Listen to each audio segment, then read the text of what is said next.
Jaipur Dham ki jai, Jagannath Puri ki jai, Jamuna Ganga ki jai, Tulsi Bhakti Devi ki jai, Samaveda Bhakta Vrinda ki jai.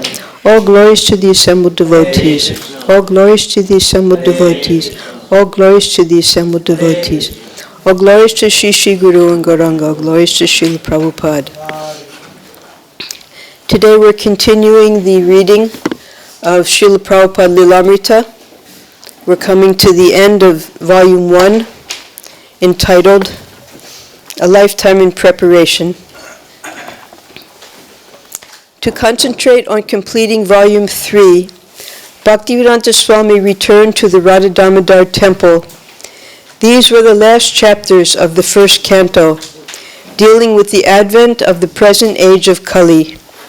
There were many verses foretelling the society's degradation and narrating how the great King Parikshit had staved off Kali's influence by his strong Krishna-conscious rule.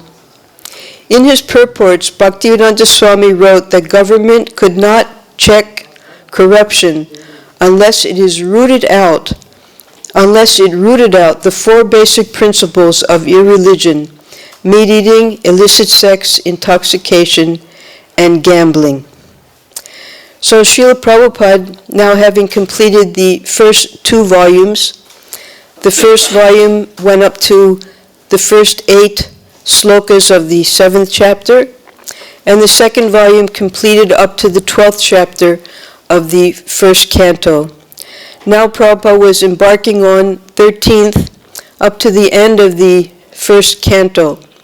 And in this 13th chapter, it's when Vidura returns home after the battle of Kurukshetra. Because the Srimad Bhagavatam actually was compiled as the further episode after describing what happened after the battle of Kurukshetra. So now Duryodhana and his brothers, they had all met their destiny, and Dhritarashtra was sitting in the home of Yudhisthira and his brothers. Vidura described to him that you're just like a dog eating the remnants of food of Bhima, who has killed all of your sons. Just see how degraded your life has become. Your teeth are loose, your liver isn't functioning, you're hard of hearing, you're shaking. All of these are symptoms that the end of life is coming. And you should do what an honorable person does, and that is leave home. So immediately, because Vidura, he always loved his elder brother, he came back just to save him from this abominable condition of living at the expense of the very people who he tried to kill, whose wife he had dishonored in the assembly, whose wealth and kingdom he had stolen from. And Vidura, out of his love for his brother, saved him from this situation. So then, after that, the description of Parikshit Maharaj is there, also how the Pandavas came to learn that Krishna and the entire Yadav dynasty had now disappeared.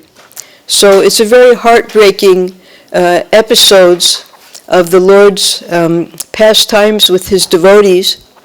And when we read it, I know when we read it, Prabhupada's English is so wonderful in the original English, the original volumes.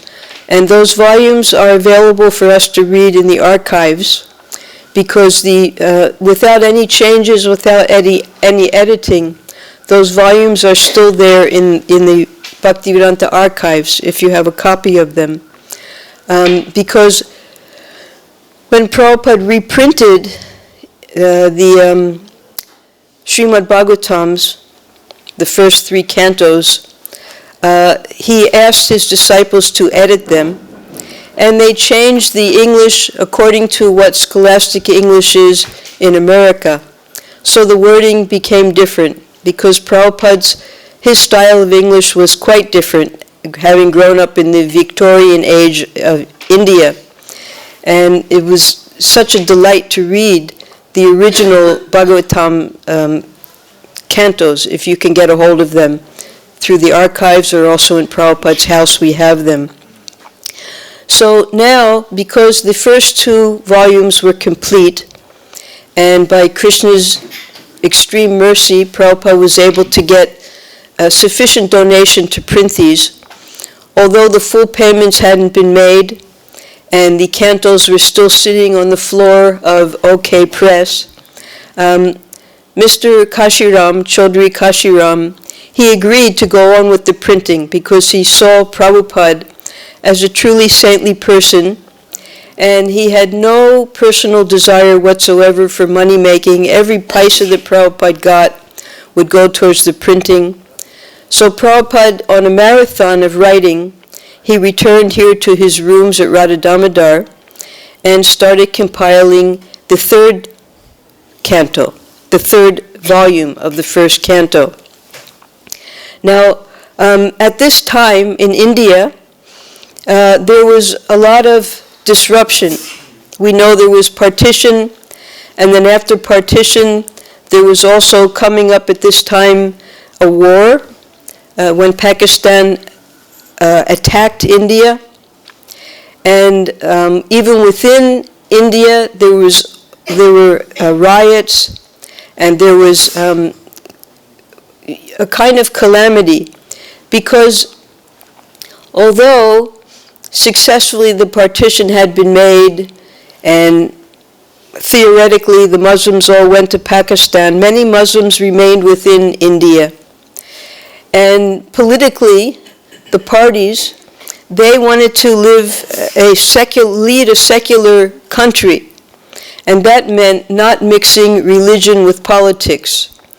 They wanted to not have to deal with, just as Pakistan had made it a Muslim country, and the politics were also according to the Muslim religion. But in India, they didn't want that. They wanted everyone to have freedom of religion as a real democracy. So those Muslims who remained here, in order to maintain their identity, they set up different schools, colleges, universities, for respectably living as Muslims within the Indian country. So Srila Prabhupada, seeing the influence of Kali getting stronger and stronger, within his purports and within the story, the history of the Srimad Bhagavatam, he gave advice to the present day politicians. How, if we really want peace, Prabhupada gave one in his, very beautifully, he would give the different subjects within each chapter of the Srimad Bhagavatam. And one of these subjects was the pillar and the killer of religiosity. So Prabhupada goes on here to explain, you cannot check all these evils of society, that's meat eating, illicit sex, intoxication, and gambling, simply by statutory acts of police vigilance.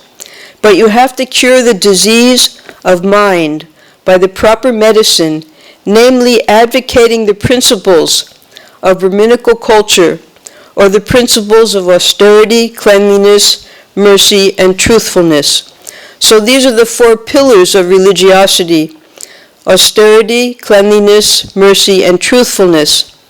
And the killers of religiosity, which directly correspond to these four pillars, are meat eating, that kills the cleanliness aspect. No, meat eating is the, mercy. And then illicit sex is cleanliness. Intoxication is austerity. And gambling is truthfulness.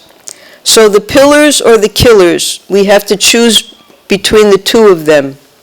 And Prabhupada explained this as a more or less a jumping board, these slokas from the Srimad Bhagavatam, how the present day politicians have to learn from this history, how Kali Yuga started. How did it begin? With cow slaughter. When Kali came, the first thing he did was he attacked Mother Earth and Dharma, and from that all of the evils began in Kali Yuga.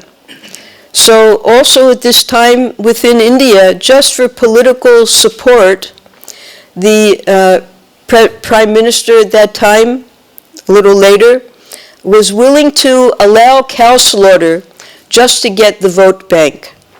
So Prabhupada, through his purports, he was giving the best message of religiosity and peace to not only mankind in general, such as ourselves, but to the politicians who had to follow in the footsteps of the Pandavas and Parikshit Maharaj.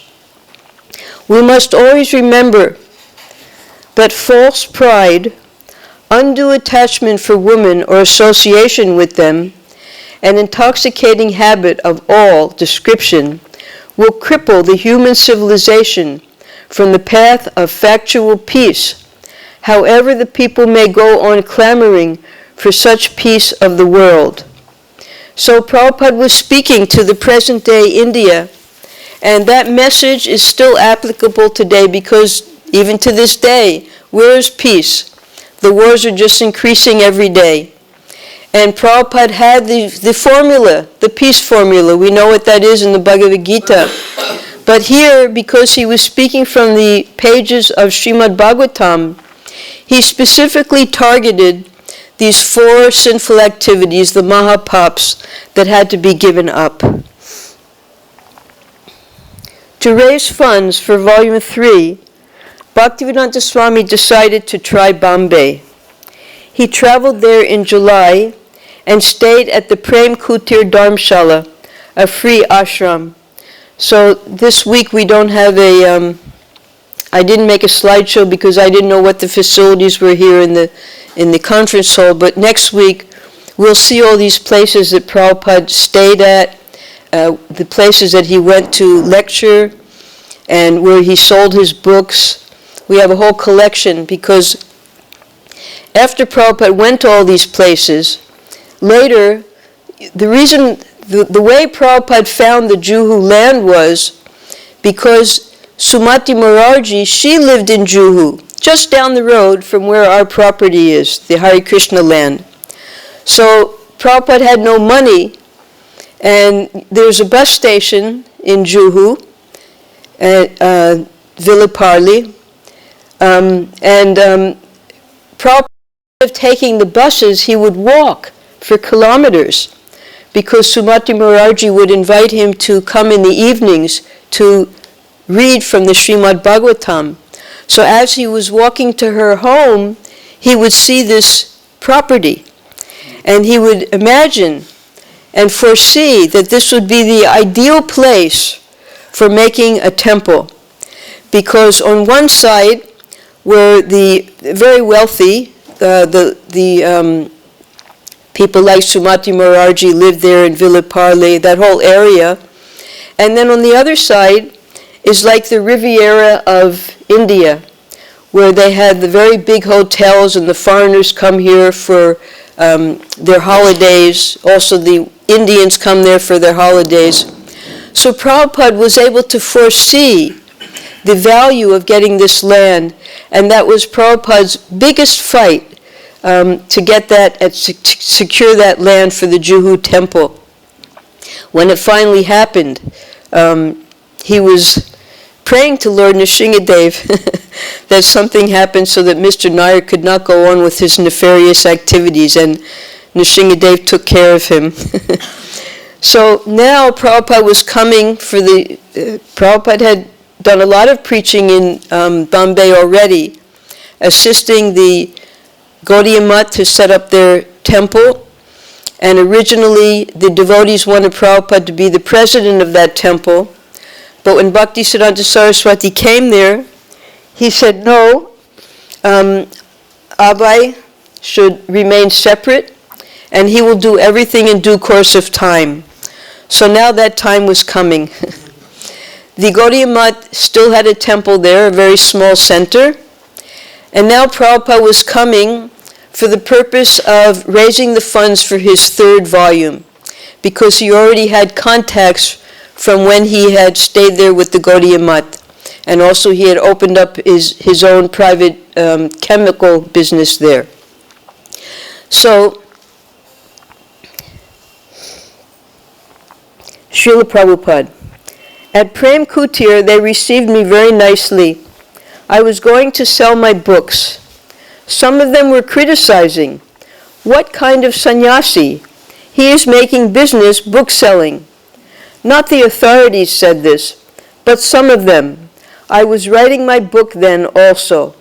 Now Prabhupada discussed this in the preface to his second volume, where he quotes from the Srimad Bhagavatam that those who are interested in liberation, they go to the Himalayas and they observe severe austerities. But the devotees who are interested in bhakti, they engage in all types of activities for the pleasure of the Lord. So Prabhupada, in his preface, he described that externally it might appear that this sannyasi, he's interested in mingling at the paper merchants, at the publishing houses, at the printers, collecting money. But actually this is all transcendental service at the lotus feet of the Supreme Lord. So again, with Prabhupada's transcendental vision, although Bombay is the financial center of India, he came there because this is where he was going to be able to get the money for his third volume. He had already gotten from Hanuman Prasad Podar, and then for the second volume, he was able to get from some very pious Hindu family, the sugar factory, L&H Sugar Factory, and they had a history of supporting sadhus and helping with publications. So now he felt he had used his resources there at UP and in Delhi, so he was going to try in Bombay. Then I became a guest for 15 days with a member of the Dalmia family. One of the brothers told me that he wanted to construct a little cottage at his house. This is what the brother said. "You can live here. I will give you a nice cottage." I thought, no, it is not good to be fully dependent and patronized by a Vishayi, materialist. But I stayed for 15 days, and he gave me exclusive use of a typewriter for writing my books. So Srila Prabhupada, as a strict sannyasi, he understood that he shouldn't just become like a little pet. They were keeping a sadhu to show their religiosity, making a little bhajan kutir for them and say, yes, we take care of the sadhus very nicely. No, Prabhupada was on a mission, and his mission was not to live comfortably in Bombay. His mission was to complete the Srimad Bhagavatam and go to the Western countries to preach as his spiritual master had ordered him. So he wasn't going to get caught up with living in a comfortable little college that the Dalmiyas would make for him. Now the Dalmiyas also, they were, through their trust, it was they who ultimately paid for the first volume. Even our MVT, that was the Dalmiya's property originally. So, and our steering committee at the Delhi temple, we also had Vishnu Hari Dalmiya. So all along the Dalmiyas have been very supportive of ISKCON. And here, to the point where they were willing to make a cottage for Prabhupada so he could continue with his spiritual work there in Bombay. But Prabhupada, he didn't want to become a servant of being patronized by a Vishayi or a materialist. Bhaktivedanta Swami made his rounds of the institutions and booksellers in Bombay. He now had an advertisement showing himself with Prime Minister Shastri. And he also had the Prime Minister's letter and the Ministry of Education's purchase order for 50 volumes. Still, he was getting only small orders. Now, many years later, 1974, when Prabhupada sent us, he trained us how to distribute books there in Bombay. And right in Prabhupada's footsteps, we were going to all the same places that Prabhupada went. He told us where to go. And we found the same problem. When we went to the booksellers, well, the booksellers, they weren't interested in religious books because in fact, before our Juhu temple, we could hardly find a single Krishna temple in all of Bombay. It's Mumbaiji, it's the place of Ambaji. It's where Daivi is worshipped. And the worship of Krishna was not on the top of the list in Bombay. So not only were they not interested in worshiping Krishna so much, they especially weren't interested in the religious books, because they were selling books for educational purposes, for development, things like that. So when we would go to sell the books, they would very begrudgingly say, well, we can take them on commission, and if we sell them, then we'll give you the money. So Prabhupada would have to do that also. He would, if you study his correspondence at this time, he would give the books on commission and give them an order book and everything with hopes that they would sell the books. But the only success he was getting, there was a Manohar Lal Jain and Atmaram and Sons in Delhi.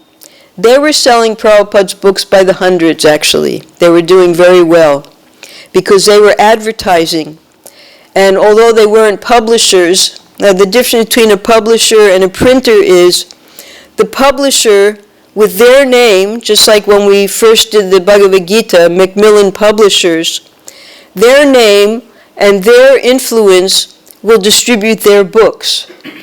But when you're a private printer like Srila Prabhupada, he would have to go from door to door and from institution to institution trying to sell his own books. So no one was interested in publishing Prabhupada's books because it was going to be 60 volumes, and who had that kind of money for printing? So Prabhupada had to do it himself. He had some ammunition. Now he had met with Prime Minister Lal Bahadur Shastri, and he also had very good recommendations from the Adyar Literary Bulletin. He had the order from the Ministry of Education. But that was all in Delhi. Now he was in Bombay. And it was a whole different atmosphere there. So in some of the colleges and universities, they were willing to take 1 or 2 volumes for their libraries. But no one was interested in taking bulk orders, which is what Prabhupada needed to raise funds for his printing. So he had to find some other way to raise funds. Then he decided to visit Sumati Morarji, head of the Scindia Steamship Company. He had heard from his godbrothers in Bombay that she was known for helping sadhus and had donated to the Bombay Gaudiya Math. He had never met her, but he well remembered the 1958 promise by one of her officers to arrange half-fare passage for him to America. Now he wanted her help for printing Srimad Bhagavatam. So Sumati Morarji, fortunately we had the opportunity to meet her, get her darshan. She would come to see Prabhupada. Prabhupada would also have the devotees go to her place. She had a little children's school. We would go there. So she was a very pious religious woman, a great Krishna Bhakta of the Ballava Sampradaya. And she appreciated Srila Prabhupada very much. So, although Prabhupada had not yet met her, with his intelligence and with his complete determination and his resolve to fulfill his spiritual master's instructions, he decided that she would be the right person, because not only could she give the funds, but she could also give the free passage to America. Because Prabhupada explained that he was dreaming, how would he get to America, whether through Pacific side, whether through Atlantic side. So with Prabhupada's keen intelligence, he realized, because the finances, the RBI, Reserve Bank of India, was so strict at that time, you couldn't take any money out of the country. So how could you buy a ticket? You had to get a ticket purchased for you from the country where you were going. And he had no contacts in America, but if he were able to get a free ticket, then that would solve the whole problem. So Prabhupada had masterminded all of this even before he met Sumati Morarji. But his first attempts to arrange a meeting were unsuccessful. Frustrated at being put off by Mrs. Morarji's officers, he sat down on the front steps of her office building, and we'll see the office building next week, determined to catch her attention as she left for the day. She was a very busy woman. She was the only woman in the whole world who ran a shipping company. And she was also elected as the president of the Worldwide Shipping Federation. She was so successful in her in her business administration.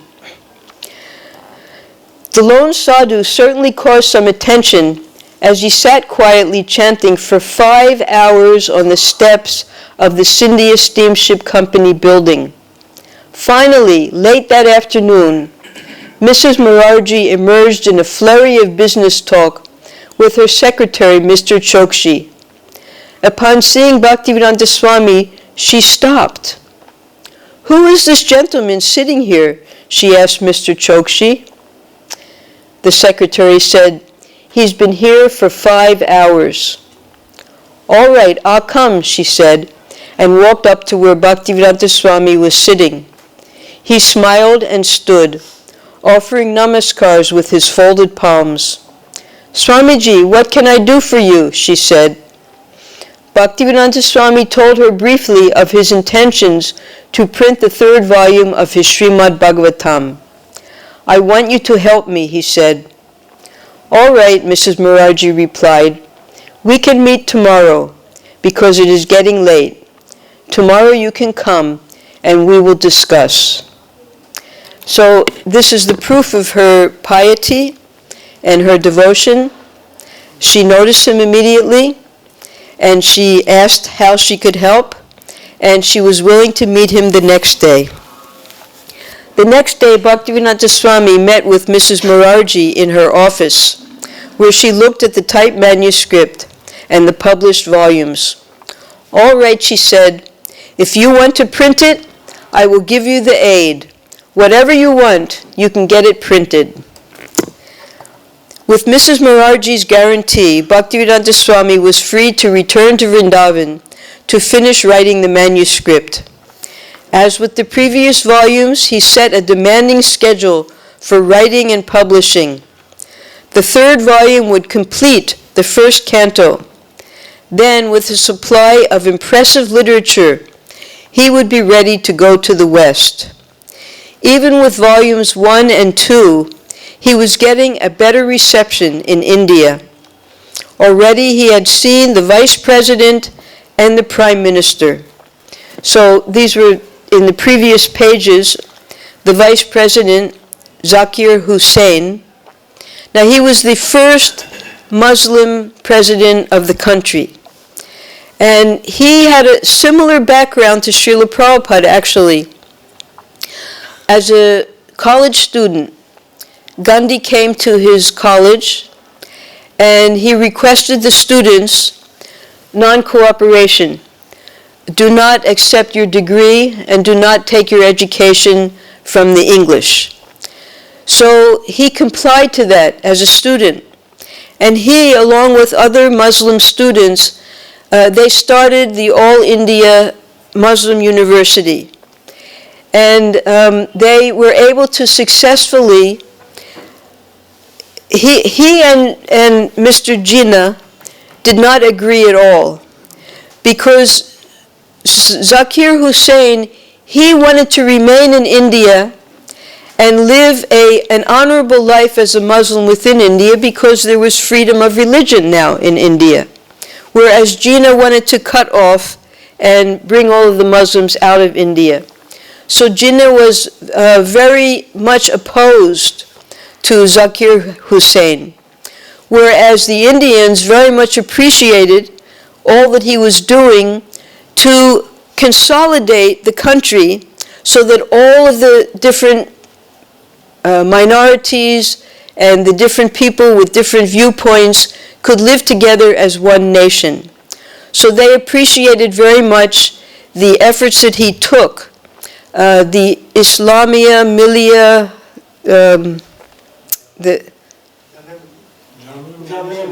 Jamia Islamia Millia.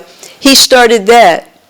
And in that way, his goal was that the Muslims who remained in India could maintain dignity and continue with their own lifestyle and learn how to live side by side with their Hindu brothers. So he was interested in brotherhood. And he gave a very good recommendation for Prabhupada's books. And although we don't have the letter that Prabhupada wrote to Vice President Hussain at the time, because Zakir Hussain asked Prabhupada, how will these books help with world peace? So Prabhupada gave a very long explanation in his letter, which unfortunately we don't have.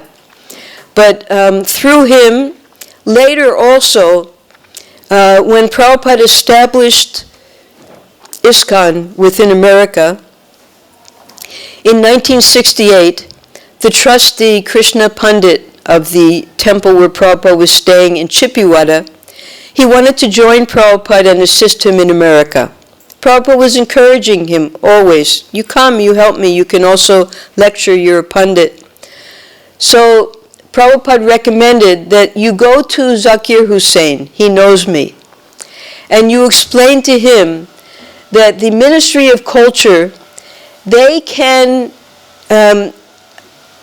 give permission for a whole Sankirtan party to come to America and stay 6 months at a time for lecturing and performing bhajan and kirtan. So Prabhupada had a whole idea that with the help, because Prabhupada was so intelligent and he was being guided by Krishna, he was able to meet the topmost of the politicians and the leaders in India at that time, and was able to get their appreciation and later get their help. So although Prabhupada appeared to be a penniless sannyasi, Sumati Morarji, she immediately, just meeting him at the steps, immediately was willing to print his 3rd volume because he had the proper credentials. He had the appreciation of the topmost people in India for his books. So now Prabhupada, he came back to Vrindavan and he completed his writing, and then he went back to Delhi and he was going to start again the whole process of buying the paper, overseeing all the corrections, checking the proofs, a huge amount of work whereby Prabhupada would have to stay in Delhi for the printing work. Janmashtami was drawing near, and Bhaktivedanta Swami was planning a celebration at the Radha Damodar temple. He wanted to invite Vishwanath Das, the governor of Uttar Pradesh, to preside over the ceremony honoring Lord Krishna's appearance. And we can remember, we read earlier, that Vishwanath Das actually appreciated Srila Prabhupada and took his advice. He would have Prabhupada accompany him on different excursions, for instance to Naimisharanya, and when he had sadhu melas, he would invite Srila Prabhupada. So Prabhupada already had a nice relationship with the governor of UP. Sri Vishwanath had received a copy of Srimad Bhagavatam, Volume 1, and had written a favorable review. Although a politician, he was known for his affection and respect for sadhus. He regularly invited recognized sadhus to his home, and once a year he would visit all the important temples of Mathura and Vrindavan. Bhaktivedanta Swami asked Vrindavan's municipal president, Mangalal Sharma, to invite the governor to the Janmashtami celebration at Radha Damodar temple. The governor readily accepted the invitation. Bhaktivedanta Swami printed a flyer announcing, we'll see this next week, we have that flyer in Prabhupada's house. This is what Prabhupada printed. On the occasion of Janmashtami ceremony at the Samadhi ground of Srila Rupa and Jiva Goswami, Sri Sri Radha Damodar Temple, Seva Kunj, Vrindavan, Gaudiya Kirtan performances in the presence of His Excellency Sri Bishwanath Das, Governor of Uttar Pradesh, and the chief guest Sri G.D. Somani of Bombay, trustee of the Sri Ranganathji Temple, Vrindavan. Dated at Vrindavan Sunday, the 31st of August, 1964, at 7:30 to 8:30 p.m. So Prabhupada, he knew how to arrange festivals very nicely. For instance, today is New Year's Eve. When Prabhupada went to America, of course this is the English New Year's. So the Vaishnavas aren't very interested in the English New Year's. But Prabhupada was so intelligent, 1966, when it was the New Year's, December 31st, going into 67, Prabhupada made a festival. And he invited everyone to come for kirtan, and he arranged for a huge feast. So many youth came, and they were enjoying the kirtan, and Prabhupada sat with everyone for the feast, and as the perfect host, he was insisting that everyone take more and more prasadam, and everyone was just becoming happier and happier. And meanwhile, outside in New York City, of course in America, the way they celebrate is they take intoxication. So there was all types of uproarious revelry going on outside of the temple, and inside, the devotees and the guests, they were enjoying Krishna consciousness. And Prabhupada, he gave the example that, you see, they're taking all this intoxication just to forget their life, because when you take intoxication, you become senseless. But we're taking Krishna prasadam, we're chanting and dancing because we always want to remember Krishna. So Prabhupada knew how to use every facility possible, even if it meant making love feasts, and no one knew what a love feast was before Prabhupada came along. They couldn't even imagine. So it's love for Krishna feast. So now, although in those days the Radha Damodar temple was very dusty, it was very undeveloped, Prabhupada was going to make a festival. And he had even invited the governor of UP and the Rangaji Temple chief trustee, Mr. Somani. Rangaji Temple in those days, even up until 10 years ago, they wouldn't allow the foreigners into the temple. They were so strict. But Prabhupada, he just knew how to break all barriers through his Krishna consciousness. And here he was, one penniless sannyasi, now making a huge festival at the Radha Damodar temple, and he was going to have all the prasadam. He arranged for dancing, special recitals of Krishna Leela, everything by his intelligence. The flyer contained an advertisement for the Srimad Bhagavatam series, to be completed in 60 volumes. Bhajans to be sung on the occasion. So all the bhajans, of course, were Bengali bhajans. So Prabhupada printed them all so that people could sing along with him. Sri Krishna Chaitanya Prabhu, Nitai Pada Kamala, and prayers to the 6 Goswamis, and other favorite songs of the Gaudiya Vaishnavas were printed in Bengali as a songbook. So Prabhupada prepared all of this. How he got the money to do it, only Krishna knows. The program was successful. A large crowd attended and sang songs to Lord Krishna and took prasadam. Bhaktivedanta Swami lectured on a verse from Srimad Bhagavatam, describing the age of Kali as an ocean of faults that had but one saving quality, the chanting of Hare Krishna. After leading Hare Krishna Kirtan, Bhaktivedanta Swami presented a copy of his second volume of Srimad Bhagavatam to the governor, and spoke of his plans to preach all over the world. Now, previously, when Prabhupada used to tell everyone that he planned to go and preach all over the world, people just thought that he was dreaming. But now, Prabhupada, years and years of cultivating different relationships, with people who could help him in his mission. Now he was coming closer to that point. He was going to be printing his final volume. He had support. He had the League of Devotees with many members. He had his books under his arms. And even the governor of Uttar Pradesh was attracted, just like a magnet, to come at the invitation of Prabhupada for the Janmashtami festival. The day after Janmashtami was Bhaktivedanta Swami's 69th birthday. A few days later, Vishwanath Das requested Swami Maharaj to visit him at his mansion in Lucknow. It was a special occasion, and the governor had invited several sadhus and planned a kirtan program. He had invited a professional musical group who toured India performing kirtans and giving recitals. One of the musicians, young Shishir Kumar Bhattacharya, was very impressed with Bhaktivedanta Swami. Now, even when Prabhupada first went to America, some of these performing kirtan groups had reached America.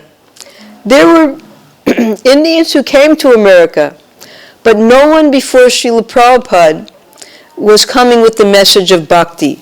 They were it was a professional musical group. So Shishir Kumar Bhattacharya, he gives his opinion of when he met Prabhupada.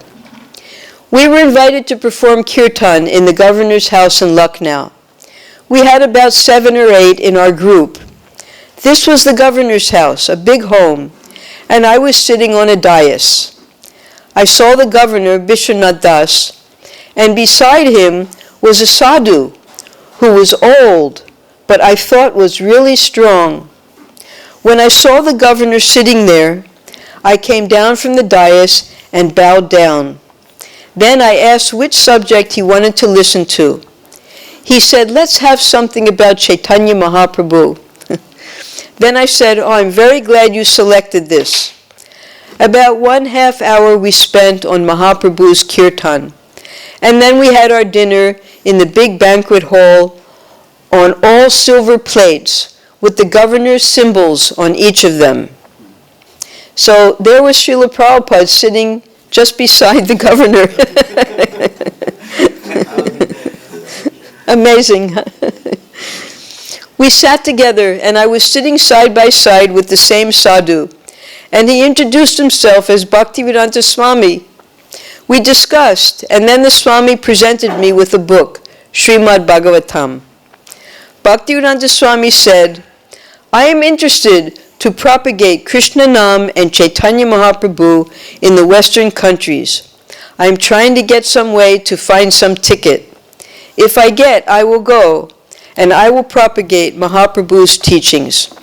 Now, we have to remember that the first thing that Srila Prabhupada did when he started his translation, the introduction to the first volume was a 48-page life history of Chaitanya Mahaprabhu. This is exactly what Prabhupada wanted to do. He wanted to fulfill the prediction that Chaitanya Mahaprabhu gave in Chaitanya Bhagavat. And because the message of Srimad Bhagavatam was the essence, the cream of all of the Vedas, he felt that that was the ideal book to carry the message of Chaitanya Mahaprabhu.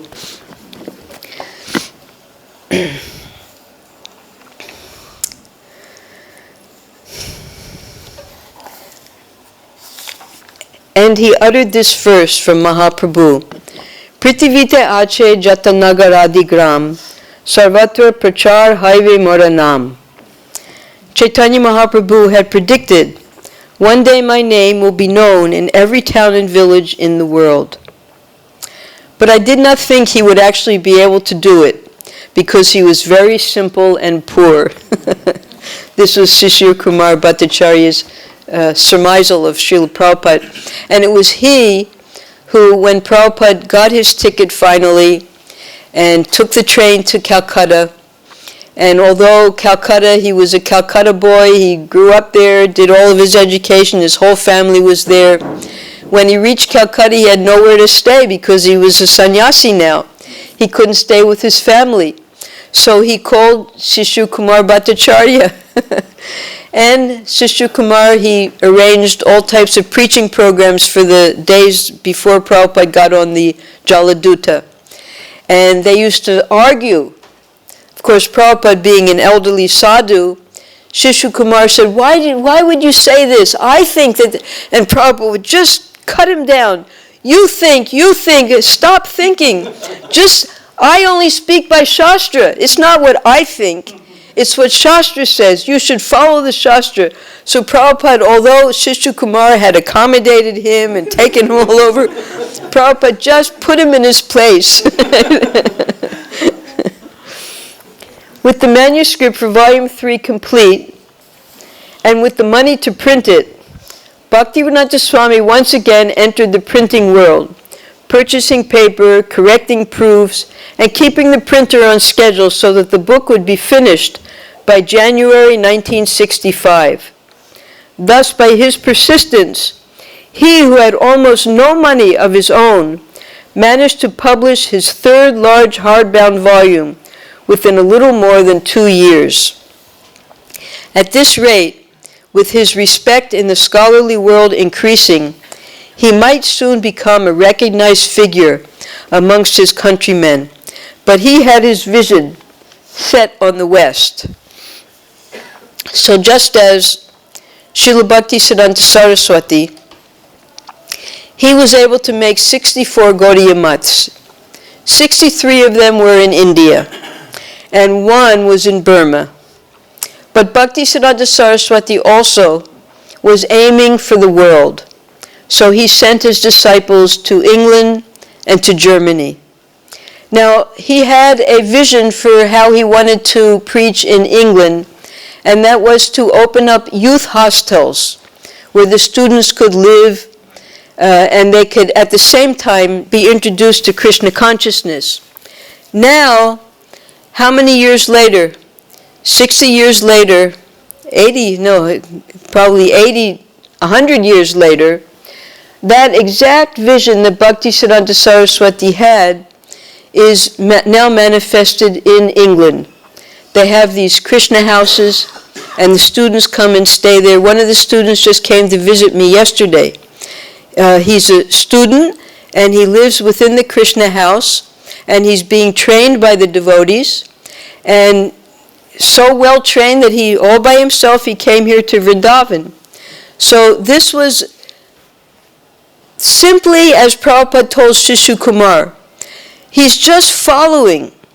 He's not thinking that these are the desires of the acharyas. This is how Bhaktisiddhanta Saraswati wanted to preach Krishna consciousness in the West. This is what Bhaktivinoda Thakur wanted. This is why he began writing. And his first book was The Life and Precepts of Chaitanya Mahaprabhu that went to McGill University. So Prabhupada was simply carrying on the work of his predecessor acharyas. And we, as Prabhupada's representatives now, we simply carry on his work and try to, he would say, if nothing else, just maintain. But we're always trying to expand.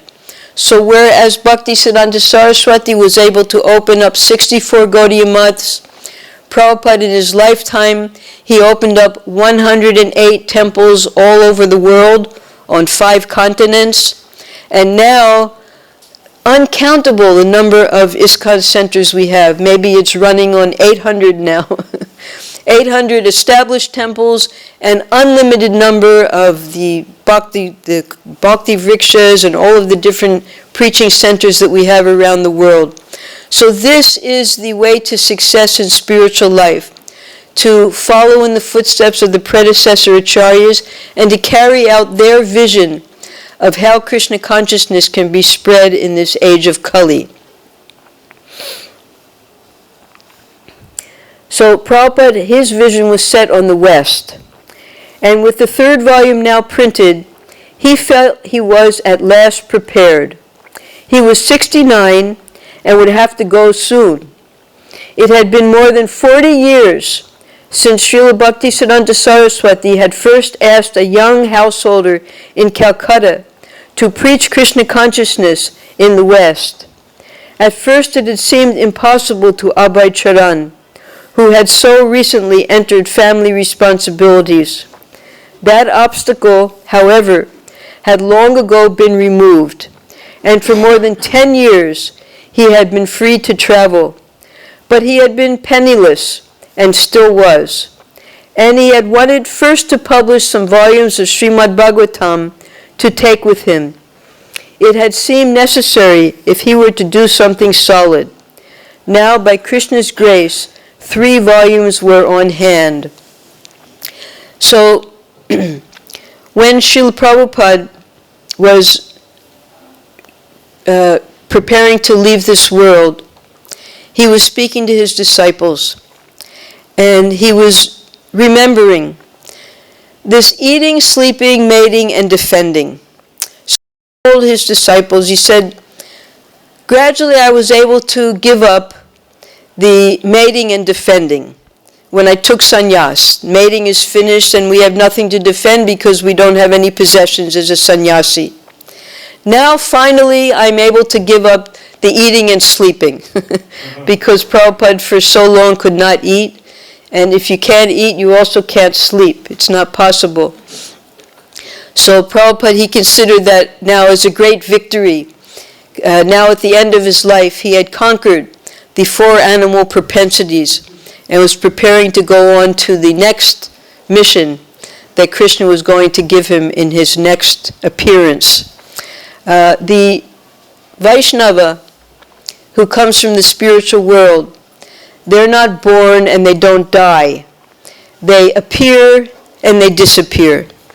So Srila Prabhupada appeared, and he confided to Gita Devi Sharaf, who donated this land. He called her one evening to his garden, and he told her, he said, I've come here and I was able to preach in English, Bengali, and Hindi, and now I'll be going back. So Srila Prabhupada, just as Bhaktisiddhanta Saraswati, by the prayers of his father, he appeared to assist his father to carry on Krishna consciousness and spread it around the world. Srila Prabhupada also, he was sent by Krishna to spread this Krishna consciousness all over the world. His godbrothers, they were assigned to preaching here in India, but he took on that mission for the rest of the world. And therefore, even later, when Dwarkadish told Prabhupada, now I want you to go back to India, Prabhupada objected to Dwarkadish. Prabhupada was standing in front of the Rukmini Dwarkadish deities in Los Angeles, and Dwarkadish said to him, now go back to India. Prabhupada said, no, my godbrothers are all preaching there. I'm supposed to be preaching here in the West. And Dwarkadish promised Prabhupada, he said, if you go back to India, I will give you a temple 100 times better than what you have here. So Srila Prabhupada, his first mission was to carry out the instructions of his spiritual master, and that is to preach in the Western countries in the English language. And he successfully did that. And he set up a structure through his disciples. Prabhupada was so intelligent, he didn't only use sannyasis and brahmacharis. He trained his grihastha couples how to go out and open temples all over the world. And then, after Dwarkadish told him to come back to India, he came back here, and this was something that Prabhupada called phase 2 of ISKCON. He reestablished the Vedic culture here in the very place where Vedic culture came from, in India. And that is what we're all a part of here now, Prabhupada's phase 2. Setting an example of how even in this degraded age of Kali, we can live as pure Vaishnavas, we can give up all these sinful activities and have a very happy life. And we, as Prabhupada's representatives, we're setting the example for the whole world, and particularly for India, that don't look to the West. You have the best culture in the whole world, and even the Westerners, they're taking to your culture. So you embrace your own Vedic culture and you live a pure Vaishnava life. And this is where we are now. This is all by the grace of Srila Prabhupada. And we'll read on next week how Prabhupada finally reached America. Hare Krishna. Jai.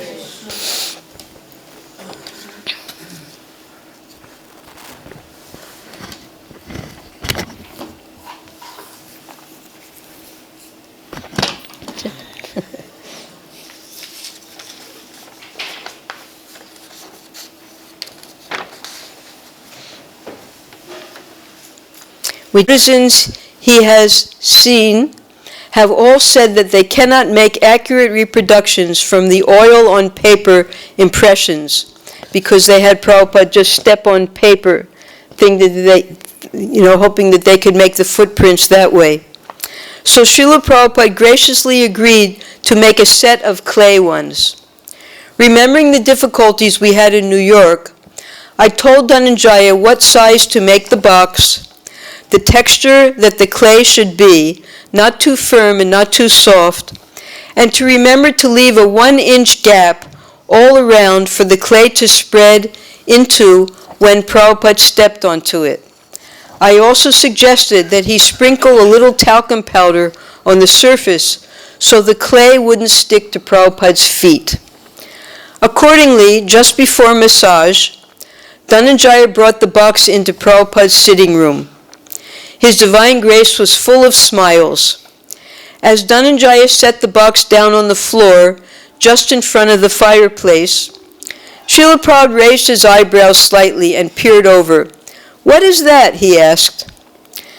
Dhananjaya said, "I'd like to get your footprint, Srila Prabhupada, if that's all right with you." Prabhupada teased, "But we have already given a set to New Vrindavan." Dhananjaya says, "Well, I thought it would be nice if we could get a set for Old Vrindavan, Srila Prabhupada." Dhananjaya replied a little apprehensively. Prabhupada tipped his head to the side in assent, and rising from his asan, he stepped over to the box. Holding lightly onto the mantel shelf of the fireplace to steady himself, he deftly stepped squarely onto the clay. As he stood with his feet together on the surface, he allowed me to press down, he allowed Harisori to press down on his lotus feet as he had done in New York to ensure a good impression. In a few seconds it was done, and the result was a set of clear lotus footprints, although the right foot came out a little deeper than the left. Dhananjaya took the box away happily. His intention is to have some sets made from pure silver and sell them to the temples. So you see these footprints now all over ISKCON. Mostly they're made in plaster of Paris. We have the footprints also on the back of Prabhupada's Samadhi, where everyone touches their head. That comes from this. Now the fireplace, the fireplace was used once only. Saurabh and Gunarnava coming from Europe, because there are fireplaces in Europe, they heat up the whole room, but there are no fireplaces in India, and there's a reason for that. When Prabhupada came, it was in 1972, I think it was, and they were so proud that it was cold, so they had put mats all on the floor, and they lit up the fire for Prabhupada so the whole room would get warm, but they didn't realize that not only humans live in Vrindavan, there are many other types of living entities. So as soon as they lit the fire, every fly within a 20-kilometer radius came into Prabhupada's room to take advantage of the warmth. So the whole room was just swarming with flies. Right? So Prabhupada explained that, first of all, he said that here we don't waste the wood on fires like this. We use the wood for cooking. And second of all, because of the nature of India, so many living entities, we don't make fires like this. We just put on more clothes. So first and last time, and that's why eventually we closed up the chimney and we closed up the bottom portion also. All glories to Prabhupada. Jai.